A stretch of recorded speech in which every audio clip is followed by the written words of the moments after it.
Dyslexia and other related services. I'm Rob Callister, MHK, Chair of the committee. With me this afternoon is Anne Corlett, MHK, and Dawn Kinnish, MLC, along with our clerk. This committee was established to consider a petition of redress of grievance, which was presented on Tynwald Day last year. Today we're meeting with Kristen Kass, a specialist dyslexia teacher at Barton Hill Academy in the UK. Can we please ensure that all mobile phones are on silent or switched off so that we don't have any interruptions through the proceedings? For the purpose of Hansard, I'll also be ensuring that we only have one person speaking at a time. For the benefit of Hansard and anyone listening, I was wondering, Kristen, if you can just introduce yourself to the committee and to our audience. Yes, hello. Like you said, I'm Kristen Kass, and I currently work in Barton Hill Academy, which is a primary school with nursery in Torquay. I've been a specialist teacher and assessor of dyslexia for some years now, scarily to say about 25, and I'm also additionally qualified in attachment, autism, mental health and nurture teacher, and I've just qualified as a Senko. So that's me. Excellent, thank you, and good afternoon and welcome. I was wondering if you can just expand on that, your professional background and interest in dyslexia. If you could also, what training you undertook to become a specialist dyslexia teacher, if possible. Yeah, so like I say, my training was quite a while ago now. So I did my training through Dyslexia Action.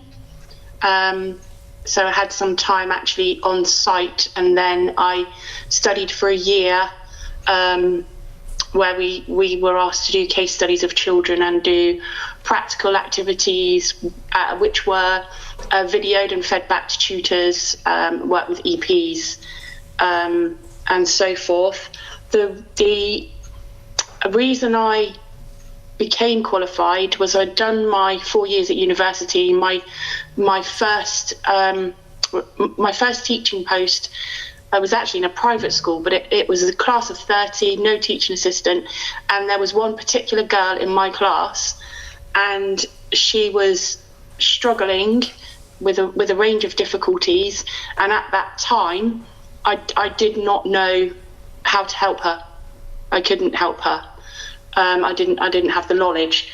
And alongside that, my sister-in-law won't mind me saying that she's dyslexic, and she told me some quite distressing stories about her own education in school and how she had felt, and how that actually it had impacted her in terms of her behaviour, and she'd really carried that through to quite a late stage in her life. And so with those two put together, I just took it upon myself to get trained, and I paid for it myself. I did that alongside my full-time job. It was difficult, but I'm so glad I did it, because I then worked with that child throughout my training, and she became my case study, and I then also tutored her some years down the line when she was at secondary school, and helped her through her exams and gave her some strategies, and a very successful young lady. So that was my motivation. Excellent, thank you. Dawn, do you want to come in? Yeah, could I just go back to your 4 years of study, just to understand what was in that 4 years of study? Was that a teaching qualification, and if so, was there nothing within that qualification that would have prepared you for teaching children who would have learning differences? So my 4 years, I did Bachelor of Education Honours at Exeter, St Luke's, part of Exeter University teacher training, and we touched on it, but it wasn't anything that was going to be specialised enough. And remember, we're going back now some years, and it was much less known. And so although maybe a day touching on it, but it wasn't enough to really help her with the level of her difficulties. No, it wasn't. Thank you. I was wondering, Kristen, if you could give us or give the committee an overview of your current sort of duties and responsibility, specifically looking at issues relating to dyslexia at the moment. Yeah, so my main role in terms of teaching is I run one of our alternative provisions within our school, our SEMH provision, of which out of the 10 children, 8 of them are dyslexic. It's not their only; they have co-occurring difficulties. But then I'm also responsible and have time to oversee the dyslexia provision within the school. So that over the years has involved staff training. I do assessments with children. I then support teachers in the follow-up, and then I will also support in implementing intervention and support. I will monitor that along with our SEND team, review that and tweak that as such, and also support the transition process of those children are going on to secondary school, make sure that that is all passed on to the relevant parties to ensure that they go into their next transition with that information in place. Excellent, thank you. I was wondering if, because for the audience listening, they may not know that the Barton Hill Academy is actually in the UK. I was wondering if you can just give us tell us a little bit more about Barton Hill Academy itself in Bristol, how it works relating to dyslexia. Yeah, so Barton Hill Academy is quite a large primary school with nursery. We're a 3-form entry school. We serve a varied community, but we do have within that community quite high unemployment and social difficulties. So we have a lot of children who have additional need, SEMH need. We have, like I said, we have a nursery. We also have a speech and language unit, which is funded by the local authority, and we accept children from around Devon. They get taxied in, but we also have set up ourselves 2 additional alternative provisions within school.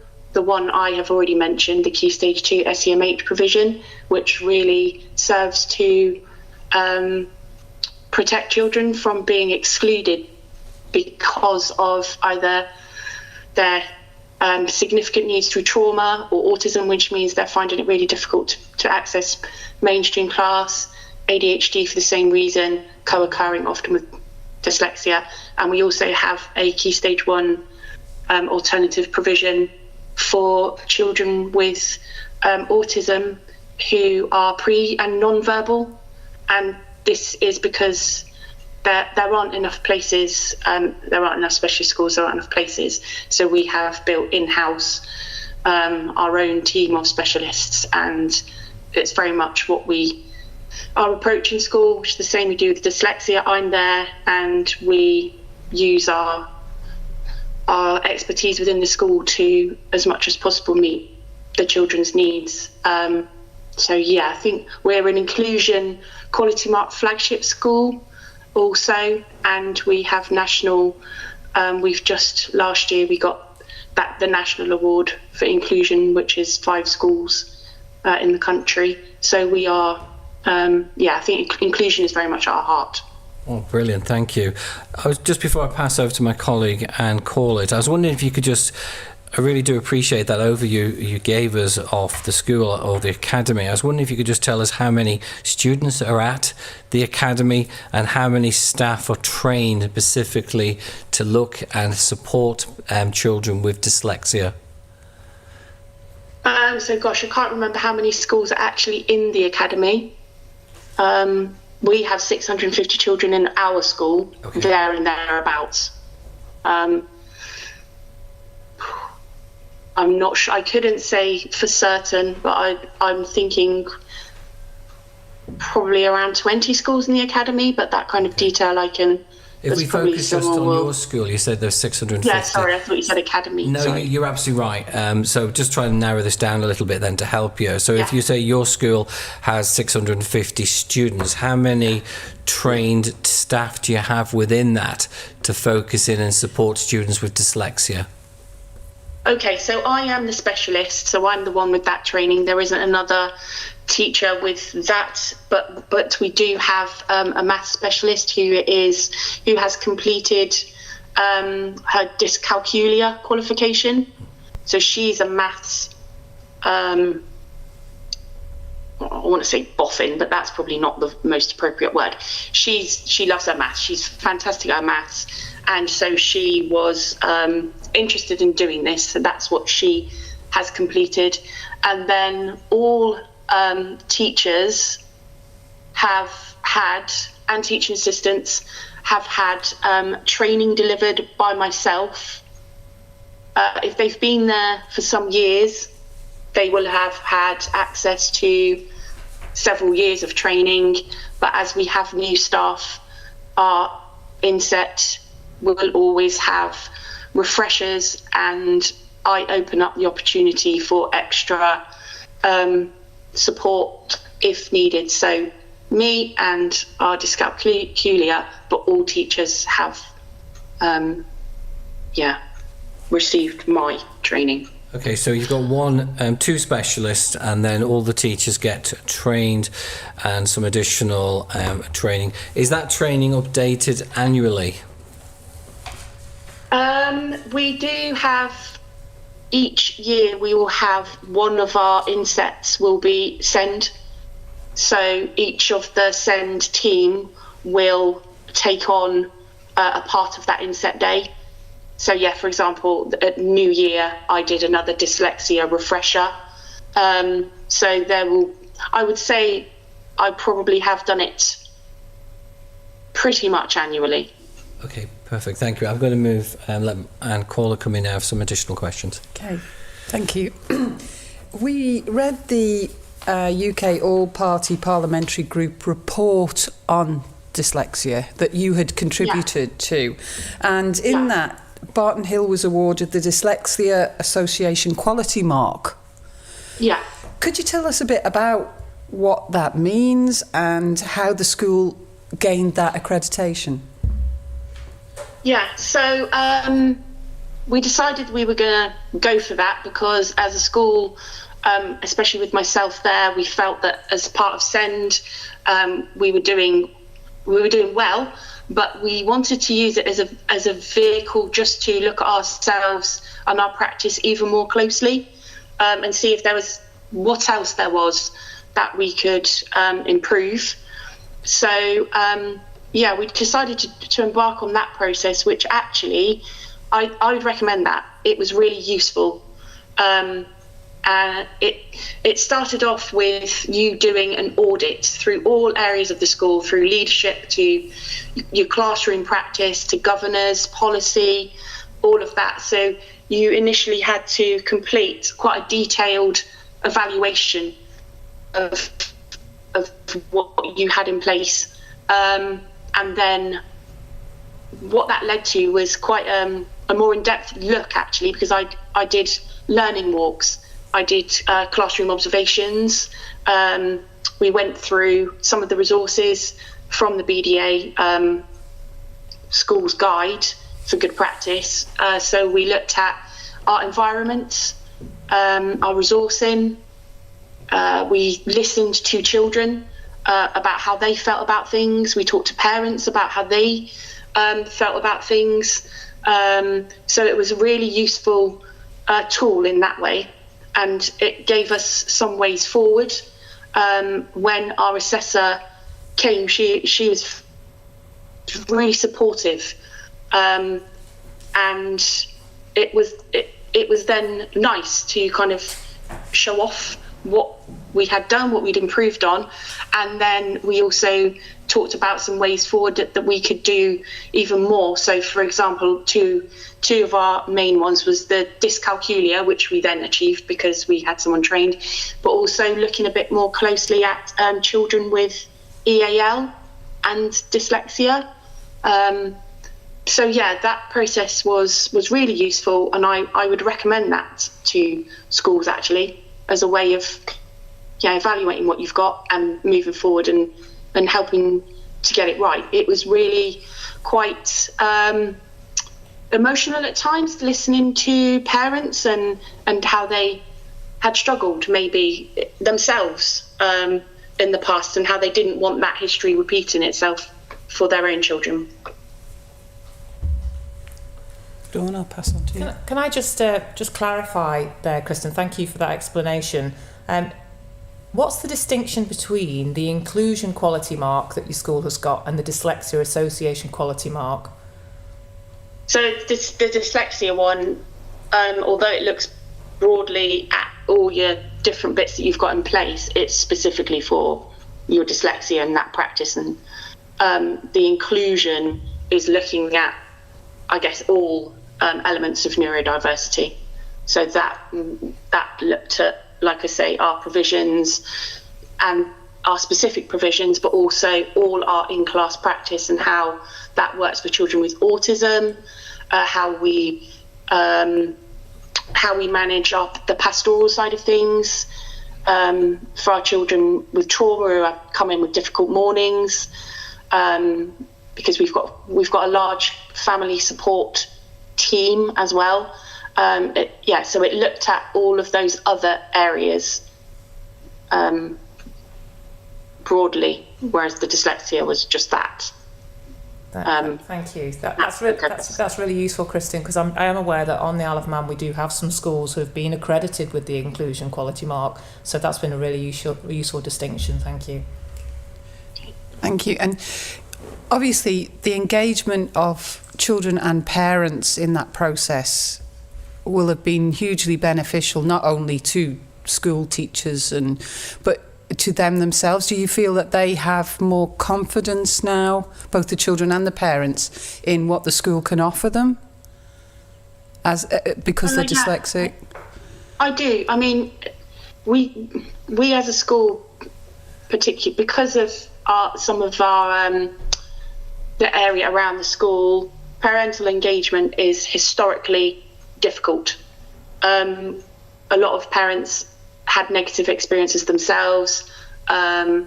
They see negative connotations with the school and feel anxiety about coming in. So we have difficulties in that way. But the parents that we spoke to, yes, they were pleased to know that their children were being supported, that their well-being as well as their academic side was being looked after, and that they came to school, were happy, made progress, and didn't feel different, but that we aim to normalise. Everyone needs help with something, and so we very much aim to make everyone feel comfortable, that it's okay to make mistakes, all of that. And I think the parents appreciated that their children were happy to come to school and felt supported, and that was very important for them. Yeah, thank you. Just wondering if you could expand a little on what dyslexia-friendly teaching methods that are implemented at Barton Hill. Yeah, I'm going to refer to because I wrote notes, because it's a long list and it's all important, and I don't want to miss any kind of bit out. So excuse me if I'm looking down a little bit. So I think from the beginning, it starts with the top down. So as I've already mentioned, inclusion, that's at the heart of everything we do. And our leadership values that. So from the top down, that is really valued. We aim from the very beginning, from as young as possible, to remove barriers, identify them and remove. We're not necessarily looking to label. We don't want to put children in boxes.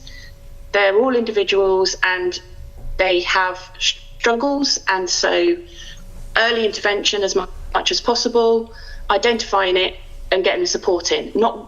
I think one of the main things is we're not waiting, we're being proactive about what we're doing. So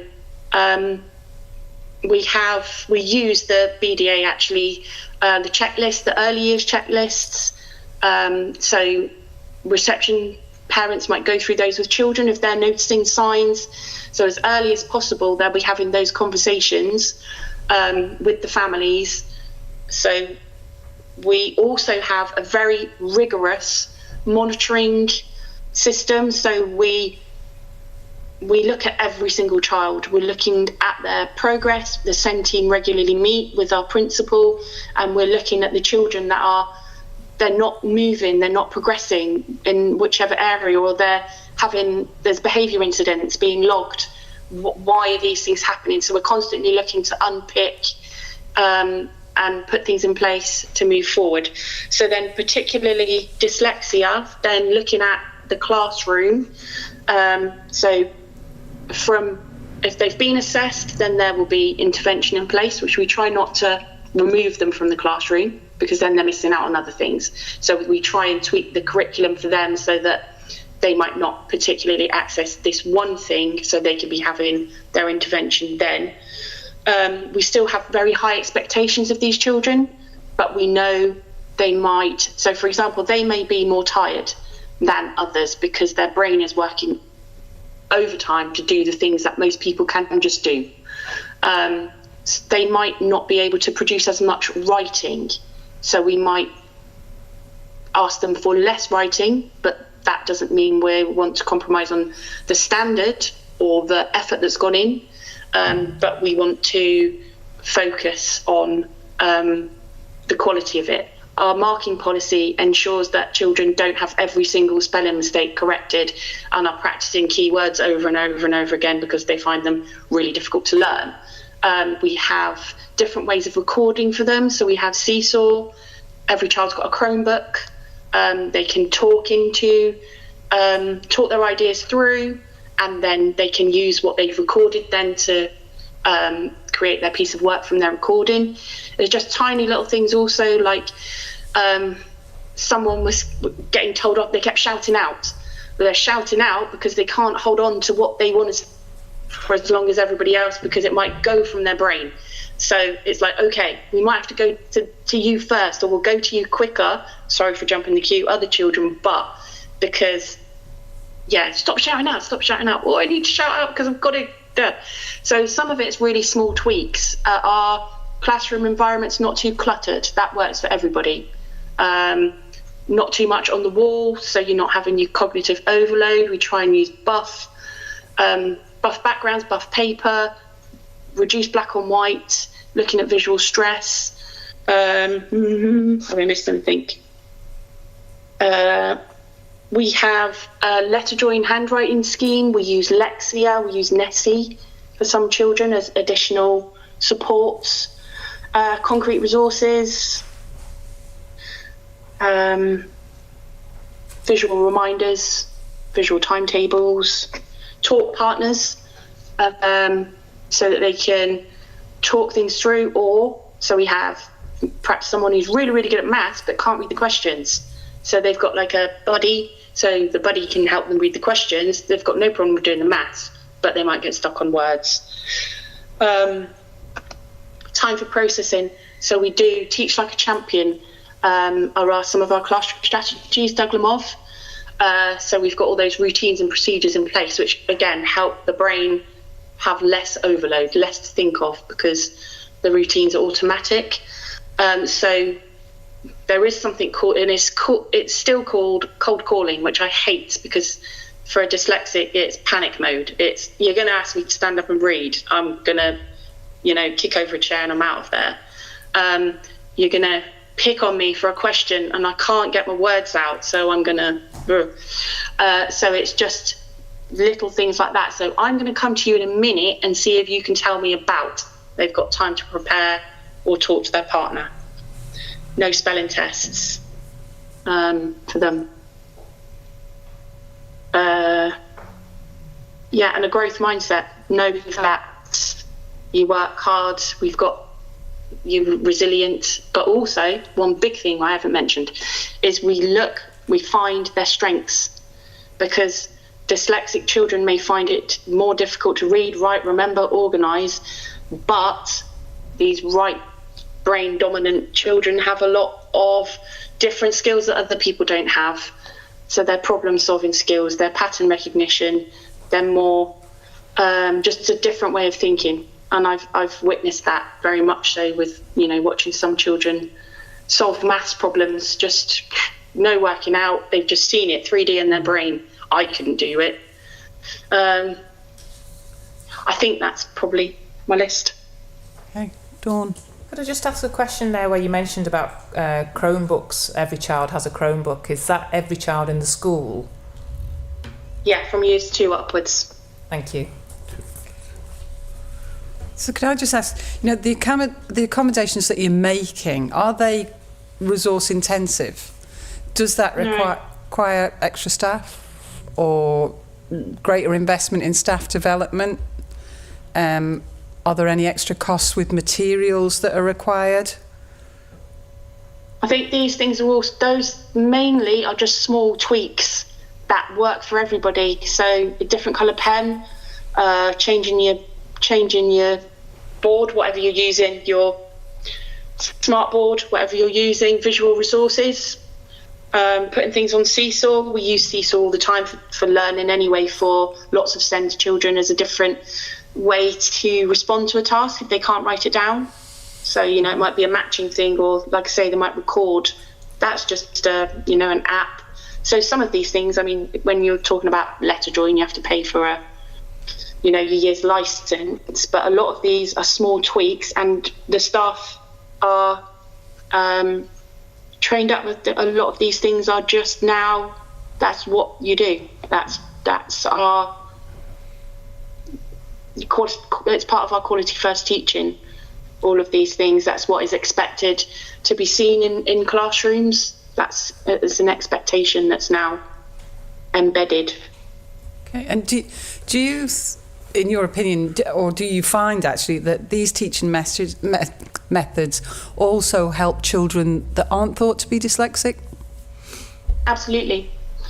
None of these things can hurt anyone who's not dyslexic, and even autistic children, the classroom environment not being too overwhelmingly busy, sensory overload, too much on the wall, too much distraction, all of those things, just reducing all of that sensory overload and cognitive overload, ADHD also, just managing the distractions. It can't hurt anyone, and definitely supports other neurodiverse children. Good, thank you. And could we just ask you, what sort of training do you think should be available to teachers to help them support pupils with dyslexia? Ideally, you'd have a specialist in each school who could support and do that. We know we don't live in that ideal world necessarily, but even if you had, say, one of me in a cluster of schools that could be overseeing that for a few, I know our school is large, that might be more difficult, but if you had a few smaller schools, that you had someone who was supporting with all that across. I think if you know your stuff and you're trained, you can deliver enough for your classroom teacher to be proactive and feel confident in spotting signs, putting some initial support in, and then maybe you have to refer externally. But I think it's not too much of an ask at all. I don't think. We've done it. The teachers now feel confident to do that. So I think we know what the ideal is. Every child screened, every school, but we've got to work with what we can, what we have. So I think it's entirely doable to have either one or shared. That makes sense. Kristen, can I just jump in? You were just partway through answering a question there about screening. Can we just clarify how often children are screened? Is it when they come into a primary school, and do they get screened later on? Can you just clarify exactly what sort of screening what screening is undertaken at the academy? So we don't screen every single child. That's not doable. But children who are identified, usually year 2. Because of the nature of the assessment, year 2 is usually when they would have enough skill for it to show up on the assessment to be meaningful. Okay. So I would not use my whole materials that I'm trained for, which is written RAT. We use the Dyslexia portfolio, which is actually one of the assessments that BDA deem as good enough, because it looks at the main areas. It takes about an hour, so it's still fairly in depth. So it looks at the basic reading, spelling, naming speed, memory, processing, writing speed. So it looks at the main elements and gives what is a useful report. It's parent friendly, so when you're sharing that with the parents, it's not too threatening. It's easy to explain, it's easy for them to understand, and it gives you the percentiles and that data that you need to look at which areas of strength and weakness. So that would be done if a child, so say if I assessed a child in year 2, as we know, the dyslexia profile can change as children get older. Their needs may become different. So it's good practice to then reassess as they move into upper key stage 2. But through the process of monitoring, I would have kept in touch with that child and would have known where they're at and where they're going. But for us, year 2, if we get them in school, if they don't join us till later, then and then again in upper key stage 2. Okay, just in case there's any difference between Isle of Man schools and UK schools, can you just clarify the age range for year 2 at the academy? Yeah, so year 2, they're 6, Thank you. 7. Anything else before we start? Thank you very Do you want much. to notice that? Thank you. Could I just expand a little bit on screening? So what I heard you say is that you don't screen every child. Can I just understand what the barrier is to screening every child? Well, the assessment takes about an hour, and we have 90 children in year 2. So time-wise, with that particular screener, that's not viable for 90 children. I have heard that, and I can't say exactly who it is, but I actually watched Jamie Oliver's Dyslexia Revolution programme, and he went to a particular university, and they think they've developed a screener that's really quick, that screens children at quite a young age, and it will revolutionise apparently the whole screening process, and will be available in 3 or so years. It didn't go into any more detail than that, but that would be fab. But yeah, I can't physically screen 90 children for an hour each and then report back. So I think we do the best that we can with the money and resources that we have. So using those early years at risk checklists, spotting those, having our phonics groups kind of in sets so that children are not doing whole class phonics, they're grouped according to their stage. Means that staff can keep a really close eye on those reading and spelling skills along with the checklists, and they're forming that whole picture along with talking to parents. So if there's dyslexia in the family particularly, we've got the flags up already, the radar's up because of the hereditary nature. So it's knowing the children really, really well as also. So You've answered quite a lot of questions actually already that I was going to ask around screening techniques, etc., and age. In your experience, do you think that year 2 is almost an ideal age to identify those children? I heard what you said earlier about early intervention and not waiting and being proactive, really positive statements. But do you think that year 2 would be the ideal age should every child be screened? In my experience, probably yes, but with the assessments in mind, I think much younger, and I don't know if you're getting enough information from that type of assessment. I think prior to that, you've got to do all the other bits I've mentioned, and then the year 2 is right. We think this is the case. We've got all of the other information which is forming a picture, and this assessment now is going to clarify specific areas and really pinpoint across that spectrum of skills exactly where we need to go next. So with those children who you've identified as requiring that additional support for dyslexia or other needs, do you ever then refer those children for a full diagnosis through educational psychologists? We haven't, not for dyslexia, no, not to an EP.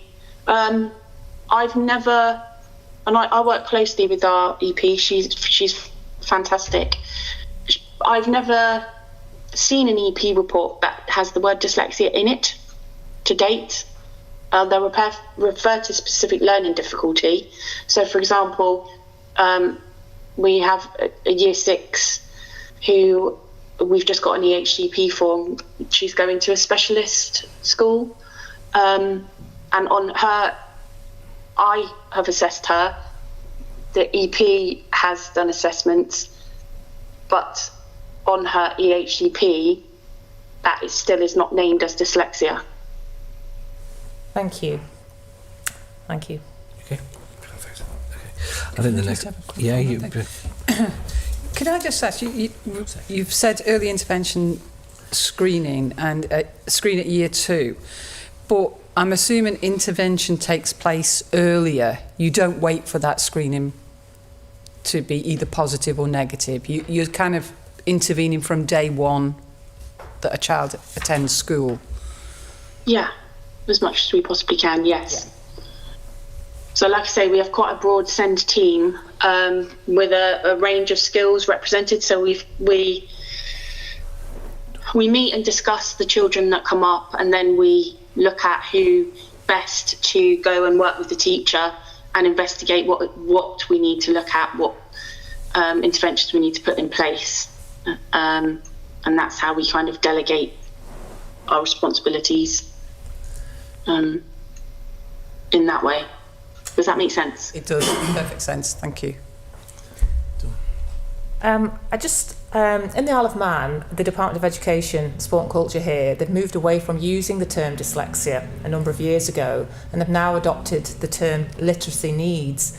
What are your thoughts on using the term literacy needs rather than dyslexia? I think the problem with just literacy needs is that it's not just literacy needs. Dyslexia, it has a much wider impact. So although the main areas are on reading, spelling, it's so much more than that. Okay. Can I just your processing speed is... Sorry, Kristen, go on. I was just going to say the impact on maths. So solving 2-3 step maths problems and being able to keep your place, that your working memory, manipulating that information in order to come up with an answer. Also organisational skills, the confidence and self-esteem issues that can come with all of that, but also geographical. I mean, some dyslexics find it difficult to make their way to a destination and not get lost. So I think just narrowing it to just literacy difficulties, I don't think encompasses exactly that person's need. Thank you. Can I just sort of tie this in a little bit, or just go back to the point you made about educational psychologist reports that you've seen when there's reference is made to specific learning differences. Within the reports that you've seen, would that break down dyslexic tendencies across all the things that you've just explained now? That if you were to read that report, you would know, with your experience, that that's pointing to dyslexia. Yes. Even though it doesn't specifically mention the word dyslexia. Yeah. Yes. I would know that that's, if the difficulties are in those areas and those results on those particular tests and those percentiles in different areas, that would point to a profile consistent with yes. So I'm not saying that EP assessment isn't needed or useful. EP reports are really useful in providing different insights. It's just that we haven't referred children for that in our school. It's just not something that we have done, I guess, because I'm there. If I wasn't there, then that would probably be more needed. But I think EP time is expensive. It's in short supply where we are. We only get allocated a small number of hours. And so it's more the point that EP time in our school might need to be used for children with other needs who are on the pathway to get an EHCP, because we can't get an EHCP before we've got that. But our dyslexic children are not necessarily going to get an EHCP, so may not need the EP. So although that is valuable and that's important for children to have, that's just not what we have used our EP time for. Thank you. Excellent.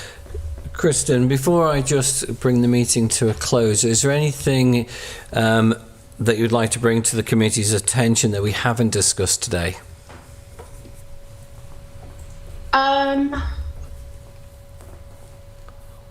I don't think so. I don't think there's anything additional. I mean, I could trawl through my notes, and I probably will later and go, I didn't say that, and that was really important. So something probably may pop into my mind later, but yeah. Don't worry. If you do find, there is something you want to add, then please feel free to email the committee, and we will consider that information gladly. Okay. Thank you. Okay. Can I take this opportunity just to thank you for giving up your valuable time today to speak to the committee? It is very much appreciated. And thank you also for the information you provided and the report that you contributed to, because we thought that report was very, very good quality report, and we enjoyed reading that. So if there's nothing else, what I'll do now is to close the meeting. Thank you for your time. The committee now will sit in private. Thank you. Okay, thank you. It's been a pleasure. If I can help